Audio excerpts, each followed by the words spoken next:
I'm really proud of the way these guys have reacted. They've started picking things up. We've increased the tempo of the offense. We've moved around. They've bought into the way we do things. We talk a lot about it being our team. I don't want guys to feel like it's my team. I don't want to say my team. It's our team. We are Porter Ridge, so we're going to do things the Porter Ridge way, and it's going to be done our way.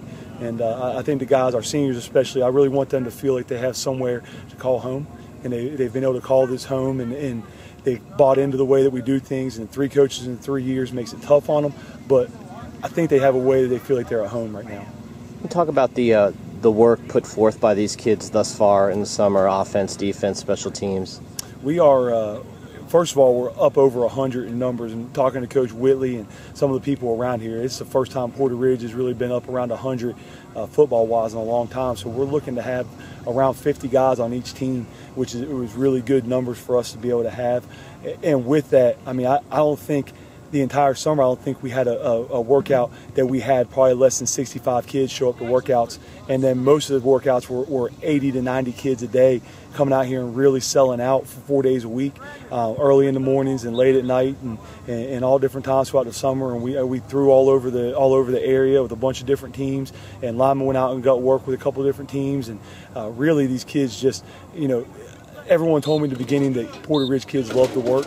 And our Porter Ridge kids really do. They thrive off of the excitement of working, the drive and the push that we have. What does it say? I see Nick Vagnone out here today, a great player for Porter Ridge carrying on that tradition. What does it say when these other kids see him? And you talk about the work ethic. There's no better worker than that kid. Well, Nick Vagnone's been out here, and Luke Bailey's been out here, and we've had a lot of old dads out here. And it's really great to see those guys. And I was just talking to our kids today about the tempo of college football practice, and how if you run a college practice, those guys don't condition during practice because the tempo of the practice is so high always. And talking to Nick out here, that's what the first thing he said, man, college football in high school was like going from driving on the highway to NASCAR. And that's really good for our kids to hear, because they can understand we've got a tempo up. If we'll run hard in practice and work hard in practice, then that conditioning side of things will be really good. And then they can see, what happens when you are willing to put the work in. You can be a little bit of an undersized linebacker who gets a chance to go play Division I college football because you've come out here and you've worked and you've earned yourself a spot. Talk a little bit about Tyreek, how he's really fitting into the role as your QB, what you see from him, and what your feelings are for him this upcoming season. Tyreek is such a good and interesting kid to be around. He's done a really good job of coming in and taking control of our offense. I think a lot of people thought there was going to be some turmoil when things went down the way that they did, but Tyreek came in and without missing a beat, pick things up. He works really hard. He's a leader. He's a vocal kid. He goes out and he's not afraid to grab somebody and tell them, hey, come on, we got to go. We got to do this right.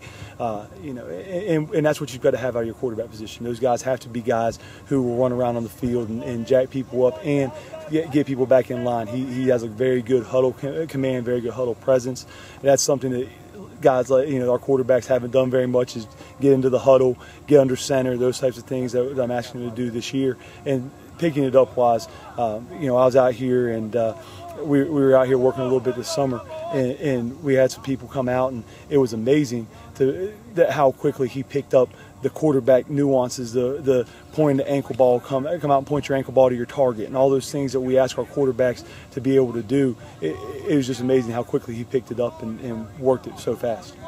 How do you feel about your offense and defense, again, where we are in the summer? With the way that we do things with this 2-platoon system, I think it took the coaches and the players a little bit of time over summer to kind of realize, we're not going to be very deep. I don't think very many, we were talking about the coaching staff yesterday, I don't think very many high schools are very deep. I don't think, a lot of places you can go and say, well, I'm 3 running backs deep and I'm, 4 offensive linemen deep.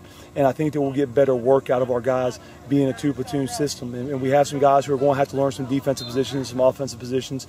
But, the guys are picking it up. When we ask, Coach Secord, he's very pleased with the way our defense is progressing. I get a chance to spend a lot of time with our offense. We finally have filled our staff out coaching-wise. The offense is progressing very, very well. We are about at the point now where we are at full install as far as what we're going to put in, at least by the time we get to the Mount Tabor game. There will be some tweaks and some changes here and there throughout the season, but we've got 8 or 9 different formations in, and we've got 6 or 7 different run plays and 3-step and 5-step progressions in passing and some boot progressions in passing. So really, we've come a long way. Since getting hired, everything you expected in this job? I've told everybody, you know, it's been everything that I expected, everything I was told, and there's been more. The administration's been so good. You know, it's tough to lose Sam Basin right there after I get hired, and then Dr. Harris came in, and Dr. Harris is an outstanding principal. He's done a really good job. The community's been outstanding. I mean, you know, I told my wife yesterday, I said, as soon as I get leave for the practice field, it's social hour for me, because I've got, you know, 10 text messages of people I have to call, and coaches want to talk to me, and players want to talk to me, and parents want to talk to me, and people just, you know, they want to be involved, and I really feel good that I think people feel like we have something to really believe in, and a good football season coming ahead of us.